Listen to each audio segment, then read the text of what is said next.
इसके बाद में नेक्स्ट टॉपिक है वेरिएशन इन ग्रेविटेशनल एक्सेलरेशन। चार चीजें हैं जिनके ऊपर जो एक्सेलरेशन ड्यू टू ग्रेविटी है वो डिपेंड करता है और उनके अकॉर्डिंग वो चेंज होता है। तो वो चारों फैक्टर्स हमको देखने हैं वन बाय वन।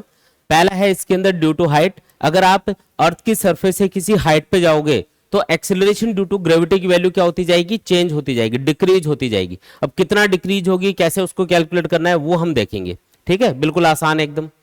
मान लो कि ये क्या है अर्थ और इसकी रेडियस कितनी है, कैपिटल आर है, और मान लो कि इसकी सरफेस पे कोई एम मास का ऑब्जेक्ट रखा है। इसके ऊपर जो ग्रेविटेशनल फोर्स लग रहा होगा उसका फॉर्मूला होगा ग्रेविटेशनल फोर्स बराबर G mass of the earth capital M मान लेते हैं तो M into small M divided by R square, ये होगा। अब हमें अगर acceleration due to gravity find करना है, मतलब इस ऑब्जेक्ट का एक्सेलरेशन फाइंड करना है, तो इस फोर्स को इस बॉडी के मास से डिवाइड करेंगे तो हमारे पास आएगा acceleration due to gravity on the earth, जिसको मैं जी से डिनोट कर रहा हूं। उसके लिए क्या फॉर्मूला यूज करना है, ग्रेविटेशनल फोर्स को बॉडी के मास से डिवाइड करना है। तो आप एक काम करो, ये स्मॉल एम को आप इधर ले आओ इसके नीचे, तो एफ जी यानी कि gravitational force divided by mass of the body, ये बन जाएगा एक्सेलरेशन का फॉर्मूला, जो कि बराबर होगा G M upon R square. ये फॉर्मूला हम पहले भी डिराइव कर चुके हैं, वही लिखा है मैंने। ये पहली इक्वेशन अपने पास आ गई। अब हम क्या कर रहे हैं, ऑब्जेक्ट को मान लो किसी एच हाइट पे लेके जा रहे हैं। यहाँ पे ये हाइट कितनी है, एच के बराबर है। ठीक है, अब जो ऑब्जेक्ट है, जो एम मास का ऑब्जेक्ट है, वो अर्थ के सेंटर से कितनी दूरी पे आ गया, अब ये दूरी है आर प्लस एच के बराबर। तो अभी इसके ऊपर जो ग्रेविटेशनल फोर्स लगेगा, मैं एफ जी डैश लिख देता हूं, वो बराबर होगा G M into M divided by R plus H का होल स्क्वायर। और अगर आपको ये फाइंड करना है कि इस पॉइंट पे इस पे एक्सेलरेशन ड्यू टू ग्रेविटी कितना लग रहा होगा, तो उसको मैं जी डैश बोल देता हूं। जी डैश बराबर होगा जो भी ग्रेविटेशनल फोर्स लग रहा है divided by mass of the body. तो अभी जो ग्रेविटेशनल फोर्स लग रहा है वो इतना लग रहा है, मास ऑफ द बॉडी से इसको डिवाइड कर दो इधर लाके, तो ये किसके बराबर आएगा, G M upon R plus H के होल स्क्वायर के बराबर आएगा। ये दूसरी इक्वेशन अपने पास आ गई। ठीक है, अब कंपेयर करेंगे। नॉर्मली हमें क्या होता है कि अर्थ के सरफेस के ऊपर जो एक्सेलरेशन ड्यू टू ग्रेविटी है उसकी वैल्यू पता होती है 9.8 मीटर पर सेकेंड स्क्वायर, जिसको रफली हम 10 लेके सॉल्व करते हैं क्वेश्चंस। तो ये अर्थ की सरफेस पे अगर आपको पता है जी की वैल्यू, तो आप कंपेयर कर लो दोनों को। जैसे मैं इन दोनों इक्वेशंस को डिवाइड करूंगा, जी डैश डिवाइडेड बाई जी करेंगे तो जी डैश डिवाइडेड बाई जी किसके बराबर आएगा, तो इधर जी एम तो कैंसिल हो जाएगा, और जी डैश को जब जी से डिवाइड करोगे, मतलब सेकंड इक्वेशन को फर्स्ट इक्वेशन से डिवाइड करोगे, तो उस कंडीशन में इधर बन रहा होगा आर स्क्वायर, ऊपर चला जाएगा इसमें R square upon R plus H का होल स्क्वायर, ऐसा कुछ बनेगा। ठीक है, तो यहां पे इसको ऐसे भी लिख सकते हो आप, G dash equal to G, ये जी इधर मल्टीप्लाई कर दिया, into R upon R plus H का होल स्क्वायर। तो एक फॉर्मूला तो ये याद रखेंगे, ठीक है, जो हमारे काम आएगा जब भी हमें किसी हाइट h के ऊपर एक्सेलरेशन ड्यू टू ग्रेविटी की वैल्यू बतानी है, तो आप ये फॉर्मूला यूज करके उस हाइट h के ऊपर acceleration due to gravity find कर सकते हो। जी की वैल्यू हमको पता होती है, रेडियस ऑफ द अर्थ भी हमको पता है, कितनी होती है अर्थ की रेडियस, याद रखना है, radius of the earth is 6400 kilometre, ये भी याद रखना है। ठीक है, तो इसमें सिर्फ ये h की वैल्यू पता नहीं होगी, जो आपको क्वेश्चन में गिवन होगी वो वैल्यू पुट करके सॉल्व करना है। अब इसका एक छोटा फॉर्मूला और बना लेते हैं जिसमें स्क्वायर वगैरह नहीं करना पड़े आपको, लेकिन वो तभी लगेगा जब हाइट कम होगी। मतलब ये जो हाइट h ले रहे हैं, अगर इसकी वैल्यू कम है, हाइट h की वैल्यू क्या है यहाँ पे कम, तो उस कंडीशन में अगर h की वैल्यू कम है तो उस कंडीशन में हम क्या करेंगे, हम एक अप्रोक्सीमेट आंसर फाइंड करने के लिए फॉर्मूला लगाएंगे। लेकिन उसके लिए जरूरी है कि हाइट कितनी होनी चाहिए, अर्थ की रेडियस का लगभग 5% के आसपास होना चाहिए। अर्थ की जो रेडियस है उसका 5% होता है, अगर इसका 5% निकालोगे ना 5/100 से इसको मल्टीप्लाई करके, तो ये आएगा 320 किलोमीटर, यानी कि 320 किलोमीटर हाइट तक वो फॉर्मूला आप लगा पाओगे। उससे ज्यादा हाइट है तो फिर मेन फॉर्मूला ही यूज करना है। तो अभी मैं ये एज्यूम कर रहा हूं कि जो हाइट h है वो क्या है, कम है। कितनी कम है, 320 किलोमीटर के आसपास है, उससे नीचे ही है कुछ। ठीक है, तो उस कंडीशन में क्या करना है, इसी को थोड़ा सा सॉल्व कर रहा हूं। अब मैं इसको लिखूंगा G dash equal to G into, अब देखो ये लिखा है R upon R plus H, मैं इसको उल्टा करके लिख रहा हूं, तो उल्टा करेंगे तो पावर को नेगेटिव करना पड़ेगा यहाँ पे। इसको लिखेंगे R plus H divided by R. इसका रीजन मैं बताता हूं कि ऐसा क्यों किया है, पावर को मैंने कर दिया नेगेटिव, एक ही बात है, ऐसा लिख सकते हैं, कोई दिक्कत नहीं है। तो यहां पे मैंने क्या किया, R upon R plus H, इसको उल्टा कर दिया तो पावर को नेगेटिव करके लिखना पड़ेगा, वो हमने लिख दिया। थोड़ा अलग अलग कर लेते हैं इन दोनों टर्म्स को। अब यह आएगा G dash equal to G into, यह आएगा R upon R 1 plus H by R, और पावर क्या बन जाएगी -2। अब एक चीज नोटिस करो कि यहाँ पे h की वैल्यू हम क्या एज्यूम कर रहे हैं, r से काफी कम एज्यूम कर रहे हैं। रेडियस ऑफ द अर्थ से h की वैल्यू काफी कम है, तो ये वैल्यू क्या रहेगी, बहुत छोटी रहेगी। ये वैल्यू क्या रहेगी, बहुत छोटी। और एक थ्योरम होती है जिसको हम बाइनोमियल थ्योरम बोलते हैं, बाइनोमियल थ्योरम को यूज करेंगे। वो क्या है मैं बता देता हूँ। बाइनोमियल थ्योरम होती है कि अगर 1 प्लस एक्स पावर n, ये वाला फॉर्मेट आपको दे रखा हो और x की वैल्यू अगर लेस देन 1 हो, अगर x की वैल्यू क्या हो, लेस देन 1, तो उस कंडीशन में आप इसका जो एक्सपांशन है, इसका जो आंसर है वो लिख सकते हो 1 प्लस एन एक्स के बराबर। इसमें और भी टर्म्स आते हैं लेकिन वो नेग्लेक्ट हो जाती है फिर, क्योंकि वो बहुत छोटी वैल्यूज आती है। इसलिए 1 प्लस एक्स की पावर n को हम क्या लिख सकते हैं, 1 प्लस एन एक्स लिख सकते हैं। लेकिन इसके लिए कंडीशन क्या है, x की वैल्यू क्या होनी चाहिए, लेस देन 1 होनी चाहिए। अब मैंने बोला कि h की वैल्यू r से काफी कम है, तो ये वैल्यू क्या होगी, लेस देन 1 होगी। तो इसको हम x मान लेते हैं एक बार, ये अपना n है, तो 1 प्लस एक्स पावर n, ये तो वही फॉर्मेट बन गया बाइनोमियल थ्योरम के अकॉर्डिंग। इसका आंसर क्या होना चाहिए, 1 प्लस एन एक्स होना चाहिए। तो मैं इसको लिख देता हूं, G dash equal to G into 1 plus N X, 1 plus N की वैल्यू -2 है, तो ये -2 आ गया यहाँ पे, इंटू एक्स, एक्स है अपना h बाई आर। क्या किया मैंने, 1 प्लस एन एक्स किया, मतलब इन दोनों को मल्टीप्लाई करके मैंने यहाँ पे लिखा है, तो ये माइनस इसलिए आ रहा है। ठीक है, तो ये जो फॉर्मूला है ये अपने पास आ चुका है यहाँ पे, जो सेकंड फॉर्मूला है जो हम यूज कर सकते हैं। लेकिन इसके लिए कंडीशन आपको याद रखनी है कि ये अप टू 320 किलोमीटर हाइट के लिए ही हम अप्लाई कर पाएंगे, मतलब अर्थ की सरफेस से 320 किलोमीटर हाइट तक ही हम इस फॉर्मूले को लगा पाएंगे, क्योंकि इसमें एक अप्रोक्सीमेशन हमने लिया है। क्या चीज एज्यूम करी है कि h की वैल्यू, हाइट की वैल्यू है वो r की कंपैरिजन में काफी कम है, ऐसा हम एज्यूम करके इस फॉर्मूले को डिराइव कर रहे हैं। इसलिए ये वाला जो फॉर्मूला है, ये वाला फॉर्मूला है, ये तभी यूज करना है जब आपको हाइट बता रखी हो 320 किलोमीटर से कम। अगर क्वेश्चन में नहीं बता रखा कि हाइट 320 किलोमीटर से कम है तो नहीं लगाना है, तो फिर मेन फॉर्मूला ही यूज करके जी की वैल्यू फाइंड करनी है उस हाइट के ऊपर। तो समझ में आया कि सिर्फ दो फॉर्मूले याद करने हैं हाइट के लिए, कौन सा, G dash equal to G into R upon R plus H का होल स्क्वायर, और दूसरा फॉर्मूला क्या है, G dash equal to G into 1 minus 2h upon R. ये कब लगेगा, जब हाइट 320 किलोमीटर यानी अर्थ की रेडियस का 5% से कम हो। ठीक है, और ये हमेशा लगा सकते हो। ये लेस देन 320 किलोमीटर भी लगा सकते हो, ऐसी बात नहीं है, लेकिन इससे थोड़ी कैलकुलेशन टफ होगी, स्क्वायर वगैरह करना पड़ता है ना, इसलिए इसमें सीधा ही वैल्यू पुट करके बस प्लस माइनस करके आंसर निकल जाता है। इसलिए हम काफी जगह पे ये लगाएंगे, काफी जगह पे ये फॉर्मूला लगाएंगे। दोनों का मैंने कंडीशन आपको बता दी कब कौन सा लगाना है। आ गया होगा समझ में। ठीक, आगे चलो। नेक्स्ट है फिर जो एक्सेलरेशन ड्यू टू ग्रेविटी है, वो अर्थ के सरफेस से अगर आप अंदर की तरफ जाओगे, डेप्थ में जाओगे, तो फिर कैसे चेंज होगा वो हम कैलकुलेट करके देखेंगे। अब अगेन हम एज्यूम कर लेते हैं कि ये मान लो अर्थ है और इसकी रेडियस कितनी है, कैपिटल आर के बराबर है। ठीक है, ये इसका सेंटर मान लेते हैं ओ, सेंटर क्या है ओ, और इसका मास है m। अब अर्थ की सरफेस पे एक्सेलरेशन ड्यू टू ग्रेविटी कितना होता है, तो इसका एक्सेलरेशन ड्यू टू ग्रेविटी के दो फॉर्मूले हमने पढ़े थे, एक तो gm अपॉन आर स्क्वायर और एक और फॉर्मूला था 4/3 पाई रो जी आर।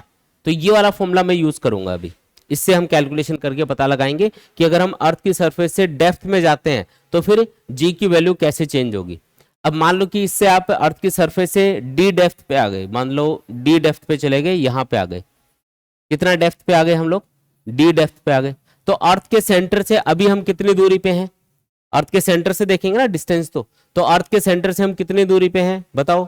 ये टोटल दूरी यहां से यहां तक की r है, उसमें से d माइनस कर दो, तो ये दूरी कितनी होगी, r माइनस डी के बराबर होगी। यहां से यहां तक की जो दूरी है, यहां से यहां तक की, वो कितनी है, r माइनस डी के बराबर है। ये चीज समझ में आई।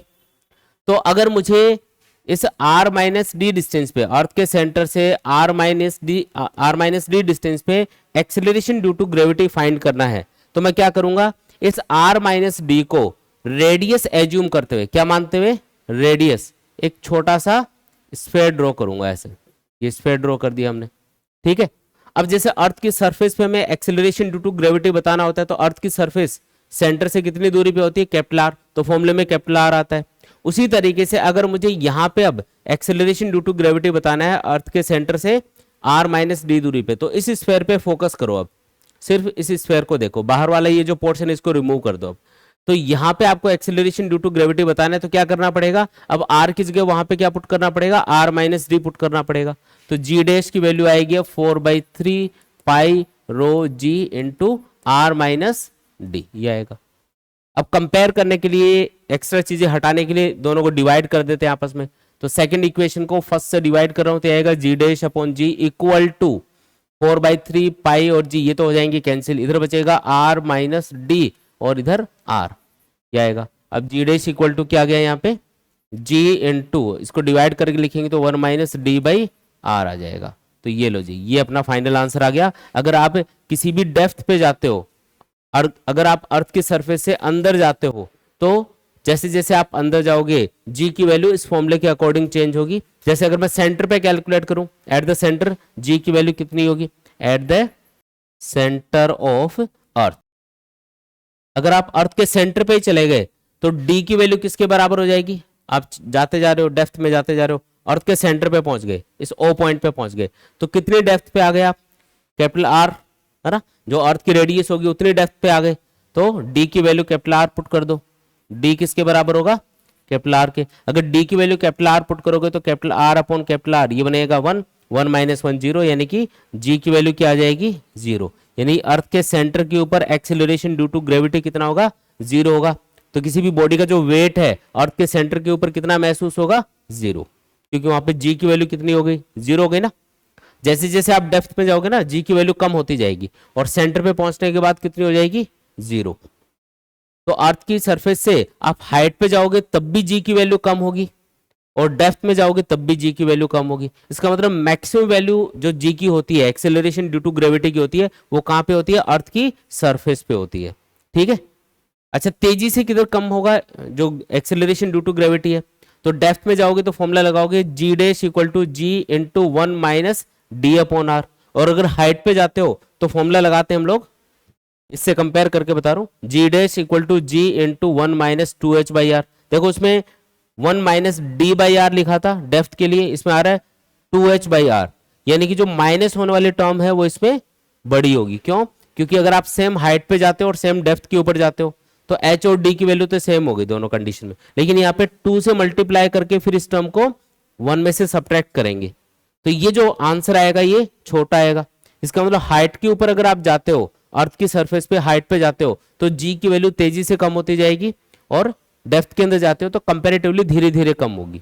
रीजन, क्योंकि यहाँ पे हाइट के ऊपर जाने पे आपको 1 माइनस 2h बाई आर करना पड़ रहा है, h बाई आर को 2 से मल्टीप्लाई करके सब्ट्रैक्ट करना पड़ रहा है, जबकि डेप्थ के अंदर क्या है 1 माइनस डी बाई आर, 1 में से d बाई आर को सब्ट्रैक्ट करना पड़ रहा है, इसलिए यहाँ पे 2 मल्टीप्लाई नहीं हुआ ना, इसलिए वैल्यू थोड़ी ज्यादा आएगी उसके कंपैरिजन में, इसलिए हम ऐसा बोल रहे हैं। तो डेप्थ के अगर ये क्वेश्चन पूछे, थ्योरेटिकल क्वेश्चन पूछ सकता है कि जी की वैल्यू हाइट के साथ तेजी से कम होती है डेप्थ के साथ में, कंपेयर करवाने के लिए, तो डेप्थ के साथ में धीरे धीरे कम होगी और हाइट के साथ में तेजी से कम होती जाएगी। डेप्थ का जब भी केस बोले कि डेप्थ के साथ में जी की वैल्यू कैसे चेंज होगी, तो ये एक ही फॉर्मूला है, ये यूज करना है। कितनी भी डेप्थ पे चले जाओ हर जगह ये फॉर्मूला अप्लाई होगा। ठीक, नेक्स्ट है फिर due to rotation of earth, acceleration due to gravity किस तरीके से चेंज होगा, अर्थ के रोटेशन की वजह से। अच्छा, अर्थ के रोटेशन की वजह से भी एक्सेलरेशन ड्यू टू ग्रेविटी पे फर्क पड़ता है क्या, हाँ जी फर्क पड़ता है। अगर आप अर्थ की सरफेस पे अलग अलग लोकेशन पे जाओगे तो एक्सेलरेशन ड्यू टू ग्रेविटी की वैल्यू अलग अलग जगह पे आपको अलग अलग मिलेगी, थोड़ा बहुत वेरिएशन आएगा। अब कितना वेरिएशन आएगा, किस फॉर्मूले से वो कैलकुलेट करना है वो देखो। मान लो ये क्या है, अर्थ है, ये इसका सेंटर है और ये हो गई इसकी एक्सिस ऑफ रोटेशन जिसके अराउंड अर्थ रोटेट हो रही है किसी ओमेगा एंगुलर वेलोसिटी से, और ये वाली जो डिस्टेंस है ये किसके बराबर होगी, रेडियस ऑफ द अर्थ के बराबर। ये तो क्या है, एक्सिस ऑफ रोटेशन जिसके अराउंड अर्थ रोटेट हो रही है। इस एक्सिस ऑफ रोटेशन के परपेंडिकुलर एक लाइन होती है जो अर्थ को 2 पार्ट्स में डिवाइड करती है, क्या बोलते हैं इसको, इक्वेटर। क्या बोलेंगे इसको, इक्वेटर, याद है ना। इक्वेटर वो लाइन होती है जो एक्सिस ऑफ रोटेशन के परपेंडिकुलर होती है और अर्थ को 2 पार्ट्स में डिवाइड कर देती है ऐसे, तो ये होता है इक्वेटर। अब मान लो कि कोई पार्टिकल है, कोई ऑब्जेक्ट है, मान लो यहाँ पे रखा हुआ है। अब ये पता करना है कि यहाँ पे एक्सेलरेशन ड्यू टू ग्रेविटी की वैल्यू क्या होगी। ठीक, अच्छा एक्सेलरेशन ड्यू टू ग्रेविटी को हम कैसे डिफाइन करते हैं कि उसके ऊपर जो भी फोर्स लग रहा होगा वो कैलकुलेट करेंगे और उसके बाद में मास ऑफ द बॉडी से उसको डिवाइड कर देंगे तो हमारे पास एक्सेलरेशन ड्यू टू ग्रेविटी निकल के आ जाएगा। तो वही तरीका यहाँ पे काम में लेना है। सबसे पहले तो ये ऑब्जेक्ट है कहाँ पे, वो लोकेशन बता देता हूं मैं। ये अर्थ के सेंटर से किसी एक पर्टिकुलर एंगल पे है और इस एंगल को हम बोलते हैं लैम्डा। इस लैम्डा का भी एक नाम होता है, इसको हम बोलते हैं लेटीट्यूड। क्या बोलेंगे इसको, लेटीट्यूड। और अगर आपने इसको इक्वेटर वाली लाइन से मेजर कर रखा है कि इक्वेटर वाली लाइन से लैम्डा एंगल के ऊपर ये पॉइंट है तो इसको हम बोलेंगे इक्वेटर लेटीट्यूड। और अगर आप एंगल इधर से बता दोगे, ये एक्सिस ऑफ रोटेशन के ऊपर ये जो पॉइंट होते हैं इनको हम क्या बोलते हैं, पोल्स बोलते हैं ना। ये तो क्या है, पोल, ये भी क्या है, पोल, और ये क्या है, ये लाइन इक्वेटर। तो अगर आपने इस पोल, ये जो दोनों पोल को ज्वाइन करने वाली लाइन है या एक्सिस ऑफ रोटेशन है, इससे अगर आपने एंगल को मेजर करके बताया तो इसको बोलते हैं पोलर लेटीट्यूड। कई क्वेश्चंस में पोलर लेटीट्यूड गिवन होता है, कई क्वेश्चंस में इक्वेटर लेटीट्यूड गिवन होता है। ज्यादातर यूज यही होता है इक्वेटर लेटीट्यूड। तो अगर क्वेश्चन में नहीं बोला गया हो तो एंगल हमेशा इक्वेटर से ही मेजर करके बताएंगे या वही एंगल लेंगे डेरिवेशंस वगैरह में या कैलकुलेशन में। तो पार्टिकल यहाँ पे अभी अर्थ के सेंटर से कैपिटल आर डिस्टेंस के ऊपर है। ये वाली डिस्टेंस क्या होगी, अर्थ के रेडियस के बराबर होगी। अब इस पे जो जो फोर्स लग रहे हैं पहले वो दिखाते हैं। ठीक है, कौन कौन से फोर्स लग रहे होंगे। एक तो ग्रेविटेशनल फोर्स लग रहा होगा अर्थ के सेंटर की तरफ, ये कौन सा फोर्स है, ग्रेविटेशनल फोर्स। और कौन सा फोर्स लग रहा होगा, तो जब अर्थ घूम रही होगी तो सोचो ये जो पार्टिकल है ये किसी आर रेडियस के सर्कुलर पाथ पे घूम रहा होगा, इस तरीके से घूम रहा होगा ना, देखो ऐसे घूम रहा होगा, ये समझ में आया। अर्थ की सरफेस पे है तो जब जैसे जैसे अर्थ घूम रही है ये पार्टिकल भी आर रेडियस के सर्कुलर पाथ पे घूम रहा है। और जब भी कोई पार्टिकल सर्कुलर मोशन कर रहा होता है तो उसके ऊपर बाहर की तरफ एक फोर्स लगता है, क्या बोलते हैं उसको, सेंट्रीफ्यूगल फोर्स। तो इधर बाहर लगेगा centrifugal force M R omega square. तो ये दो फोर्स इसके ऊपर लग रहे हैं, आया समझ में। ठीक है, इन दोनों का जो रिजल्टेंट अपने पास निकल के आएगा वो रिजल्टेंट फोर्स माना जाएगा जो इस ऑब्जेक्ट पे लग रहा होगा। ठीक है, इसमें दो फैक्टर लग रहे हैं, एक तो अर्थ ग्रेविटी की वजह से अपनी तरफ खींच रही है और एक अर्थ रोटेशन की वजह से इसके ऊपर, मतलब अर्थ के रोटेशन की वजह से इसके ऊपर बाहर की तरफ एक फोर्स लग रहा है। तो दोनों का जो रिजल्टेंट आएगा, इन दोनों का जो रिजल्टेंट आएगा वो मान लो इधर आएगा, ये है नेट फोर्स जो इसके ऊपर लग रहा होगा। तो ये नेट फोर्स किन दोनों फोर्सेस का रिजल्टेंट है, ग्रेविटेशनल फोर्स और सेंट्रीपेटल फोर्स। जो नेट फोर्स होगा वो एक तो ग्रेविटेशनल फोर्स और साथ में सेंट्रीपेटल फोर्स का रिजल्टेंट होगा। इनका वेक्टर एडिशन करके रिजल्टेंट फाइंड करेंगे, सीधा मत जोड़ देना, वेक्टर एडिशन करेंगे क्योंकि इनके बीच में एक एंगल भी होगा। अच्छा ये एंगल कितना है ये बता दो, ये एंगल कितना है यहाँ पे, लैम्डा। देखो एक जेड बन रहा है, ऐसे दिखा क्या जेड आपको, ये देखो जेड बन गया, ये एंगल लैम्डा, तो ये एंगल भी लैम्डा होगा और ये लैम्डा है, तो ये बाकी बचा हुआ एंगल कितना हुआ बोलो, 180 माइनस लैम्डा। अब दो वेक्टर आपको पता है, दोनों के बीच का एंगल पता है, तो रिजल्टेंट वाला फॉर्मूला लगा दो।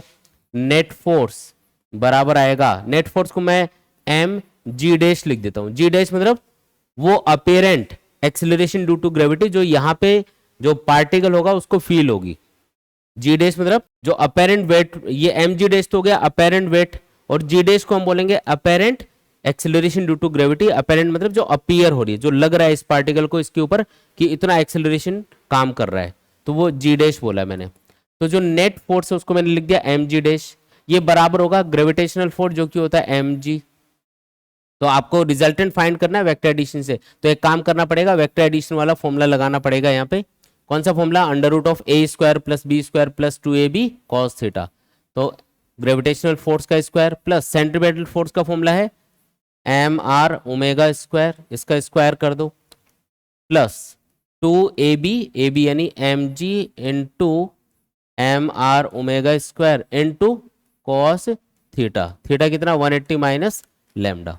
ठीक है, ये जो r है इसको भी हटाना पड़ेगा यहाँ से। r को कैसे हटाओगे, तो ये जो राइट एंगल ट्राइंगल आपको दिखाई दे रहा है इसको ध्यान से देखो।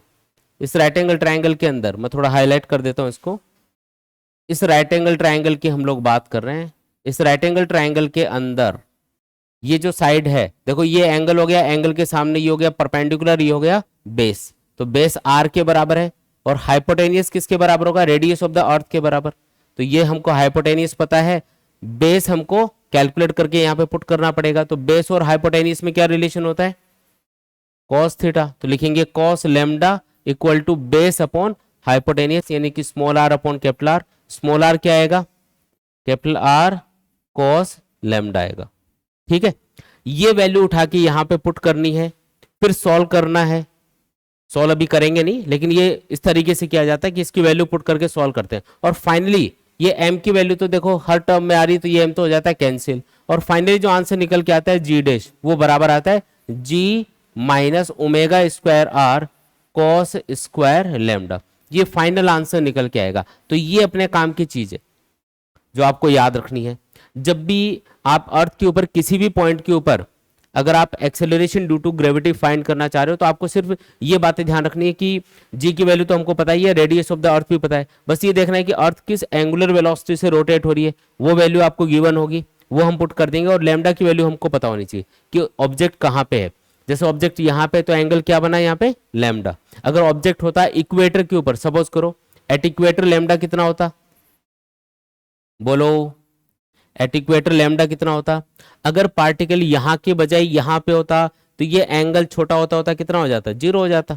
इक्वेटर वाले पॉइंट के लिए भाई इक्वेटर पे ऑब्जेक्ट होता, तो मैं जब सेंटर से उस लाइन को ज्वाइन करता तो इक्वेटर से उस लाइन का एंगल क्या बनता, जीरो ही बनता।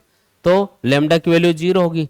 तो अगर इक्वेटर के ऊपर देखा जाए तो जी डैश बराबर हम लिखेंगे जी माइनस कोस जीरो क्या होता है, वन। लैम्डा की वैल्यू जीरो पुट करनी है ना, कोस जीरो वन, तो ये आएगा जी माइनस ओमेगा स्क्वायर आर। तो ये सीधा याद कर लेना। ज्यादातर हमें भाई इक्वेटर या पोल्स के ऊपर पूछा जाता है, तो इक्वेटर के लिए सीधा फॉर्मूला ही बन गया, इसी फॉर्मूले से लिखा मैंने, G dash equal to G minus omega square R. और अगर पोल के लिए पूछे तो क्या करोगे, अगर ये पार्टिकल यहाँ के बजाय अगर पोल पे होता तो बताओ ये एंगल कितना बनता। अगर ये पार्टिकल यहाँ के बजाय यहाँ पे होता तो ये एंगल कितना बनता, ये 90 डिग्री बनता ना। इक्वेटर से तो मेजर कर रहे हो एंगल, ये यहाँ के बजाय यहाँ पे खिसका दो तो ये एंगल बन जाएगा 90 डिग्री। तो एट पोल लैम्डा होगा 90 डिग्री, और कॉस 90 क्या होता है, जीरो होता है। तो ये वाले टर्म जीरो, जी डैश की वैल्यू जी के बराबर। तो एक क्वेश्चन ये भी पूछा जा सकता है इसके ऊपर कि कौन सी जगह पे, इक्वेटर पे और पोल पे, कौन सी जगह पे जो एक्सेलरेशन ड्यू टू ग्रेविटी है वो ज्यादा होगा। तो पोल के ऊपर तो कितना है, जी के बराबर है, और इक्वेटर पे कितना है, जी माइनस ओमेगा स्क्वायर आर, मतलब जी में से कुछ माइनस हो रहा है तो कम है। मतलब इक्वेटर के ऊपर जी की वैल्यू कम होती है, पोल के ऊपर ज्यादा होती है। मैक्सिमम कहां पे होगी, पोल के ऊपर। इक्वेटर पे भाई मैक्सिमम कहां पे होगी, पोल पे। मिनिमम कहां होगी, इक्वेटर पे। और बीच में कहीं चेक करोगे तो इनके बीच की कोई वैल्यू निकल के आएगी लैम्डा की वैल्यू के अकॉर्डिंग। ठीक है, ये दोनों पॉइंट समझ में आ गई क्या, याद रखने हैं। जब भी इक्वेटर की बात करेगा सीधा फॉर्मूला लगा देना, G dash equal to G minus omega square R. R मतलब रेडियस ऑफ द अर्थ। ठीक है, और अगर पोल पे बोले तो G dash equal to G, जो भी जी है जो अपन लेते हैं ना 9.8 मीटर पर सेकंड स्क्वायर, वही लेना है। आ गई बात समझ में, ठीक है। चलो नेक्स्ट देखो, इसमें due to shape of the earth acceleration due to gravity कैसे चेंज होगा। अर्थ की जो शेप होती है वो एकदम स्फेरिकल नहीं होती, आपको पता है, और थोड़ी सी ऐसे पिचकी हुई है। और कितना डिफरेंस है इसकी, जो पोलर रेडियस है और इक्वेटर रेडियस है उसमें, अर्थ के सेंटर से इक्वेटर की तरफ ये जो आप रेडियस कैलकुलेट करते हो इसको हम बोलते हैं इक्वेटर रेडियस। और ये वाली रेडियस जो होती है ना, जो पोल की तरफ से हम मेजर करते हैं, यानी कि सेंटर से पोल की तरफ जाके मेजर करते हैं, इसको बोलते हैं पोलर रेडियस। अब कौन सी वाली रेडियस कम होगी, पोलर रेडियस कम होगी, डायग्राम से पता चल रहा है। तो इक्वेटर रेडियस थोड़ी सी ज्यादा होगी। कितना ज्यादा होती है, 21 किलोमीटर का फर्क होता है। मतलब जो इक्वेटर रेडियस है वो बराबर होती है 21 किलोमीटर प्लस पोलर रेडियस, यानी कि दोनों में जो डिफरेंस आएगा वो 21 किलोमीटर का आएगा। ये चीज समझ में आई। ये वाली जो रेडियस है ना, ये 21 किलोमीटर ज्यादा होती है इस वाली रेडियस की कंपैरिजन में। तो अगर आप अर्थ के सेंटर से दूर जाओगे, अगर अर्थ के सेंटर से दूर जाओगे तो एक्सेलरेशन ड्यू टू ग्रेविटी कम हो जाएगा। तो बताओ कौन सी जगह पे, इक्वेटर पे या पोल के ऊपर, कहां पे एक्सेलरेशन ड्यू टू ग्रेविटी कम होगा। जहां पे दूरी ज्यादा होगी, अर्थ के सेंटर से कहां पे दूर रहेंगे, इक्वेटर पे होंगे तब दूर रहेंगे। तो इक्वेटर के ऊपर जी की वैल्यू क्या होगी, कम रहेगी, और जो पोल है उसके ऊपर जो जी की वैल्यू है एक्सेलरेशन ड्यू टू ग्रेविटी की वैल्यू है वो ज्यादा होगी। तो इसमें तो यही पॉइंट याद रखना है, इसमें कोई फॉर्मूला वगैरह नहीं है। सीधा हम कॉमन सेंस से ये समझेंगे कि जो सेंटर है, सेंटर से इक्वेटर वाले पॉइंट की जो दूरी होगी वो ज्यादा होगी और पोल वाले पॉइंट की दूरी कम होगी, इसलिए यहाँ पे जी की वैल्यू ज्यादा है और यहाँ पे जी की वैल्यू कम है। बस आया समझ में? चलो नेक्स्ट है फिर comparison between mass and weight. मान लो कि किसी बॉडी का मास और वेट कंपेयर करना है, तो उसको कैसे हम कंपेयर करेंगे? मास का मतलब क्या है और वेट का मतलब क्या है? देखो मास का मतलब है क्वांटिटी ऑफ मैटर, क्वांटिटी कितनी है ना, मटेरियल कितना है, उसको बोलते हैं मास। और दूसरा है वेट, वेट मतलब उस मास की वजह से जो उस प्लेनेट के ऊपर या उस जगह के ऊपर जो एक्सेलरेशन ड्यू टू ग्रेविटी काम कर रहा होगा, उसकी वजह से जो फोर्स बनेगा उसको हम बोलते हैं वेट फोर्स, है ना। वेट तो एक फोर्स है मतलब, तो मास तो क्या है?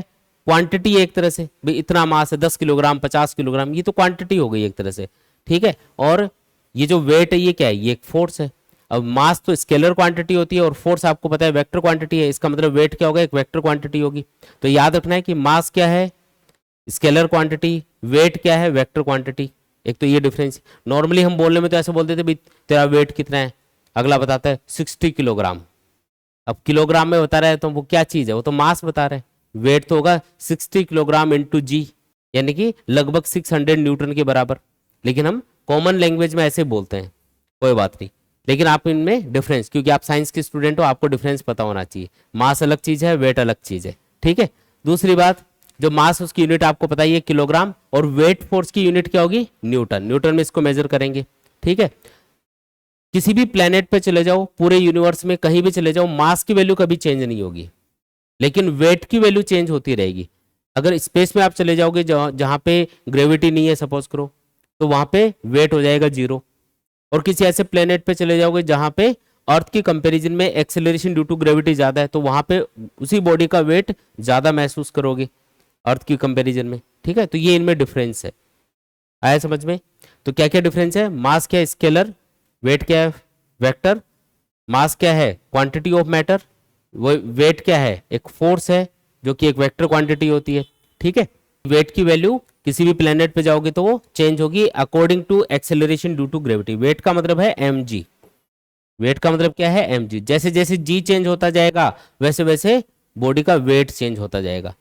कई ऐसी जगह होती है जहां पे जो g की वैल्यू है वो 0 होती है, तो g की वैल्यू अगर 0 हो जाएगी तो उस कंडीशन में वेट भी 0 हो जाएगा। लेकिन क्या बॉडी का मास 0 हो जाएगा? नहीं, मास 0 नहीं होगा, ठीक है। ये बेसिक डिफरेंस है।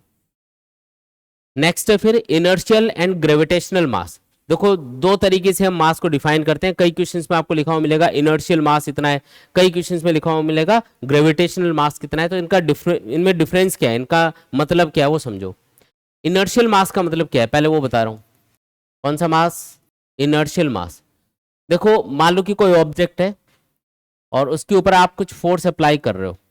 क्या कर रहे हो? इसके ऊपर कुछ फोर्स अप्लाई कर रहे हो जिससे ये किसी एक्सेलरेशन से मूव करने लग गया, आगे किसी एक्सेलरेशन से आगे जा रहा है। तो न्यूटन सेकंड लॉ के अकॉर्डिंग F इक्वल टू हम क्या लिख सकते हैं? Mass into acceleration.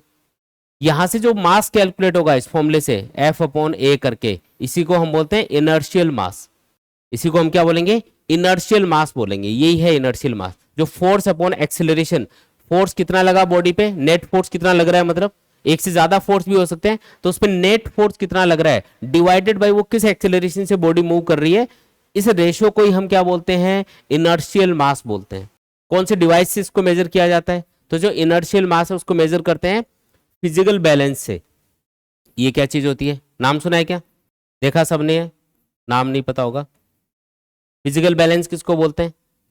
नॉर्मल जो तराजू होता है ना, उसको बोलते हैं फिजिकल बैलेंस। इससे मेजर करते हैं। इससे क्या मेजर होगा? इनर्शियल मास मेजर होगा, ठीक है, फिजिकल बैलेंस से। दूसरी चीज होती है इसके अंदर ग्रेविटेशनल मास। ग्रेविटेशनल मास मतलब जैसे मान लो कि कोई ऑब्जेक्ट है वो अर्थ की सरफेस पे रखा है, अर्थ से दूर कहीं भी रखा है, कहीं भी रखा हो, उसके ऊपर जो ग्रेविटेशनल फोर्स लग रहा है, मान लो अर्थ सरफेस पे हम एज्यूम कर लेते हैं उसको, तो ग्रेविटेशनल फोर्स लग रहा होगा Gm into small m divided by R square. अभी ये जो ग्रेविटेशनल फोर्स है, इसको अगर आप, जैसे मुझे क्या कैलकुलेट करना है? ग्रेविटेशनल मास, कि बॉडी का ग्रेविटेशनल मास कितना है, यानी m कैलकुलेट करना है। m मतलब यहाँ पे ग्रेविटेशनल मास ही है। तो मैं क्या करूंगा यहाँ पे इस ग्रेविटेशनल फोर्स को जो भी उस पर लग रहा होगा इसको डिवाइड करूंगा Gm अपॉन आर स्क्वायर से। आया समझ में?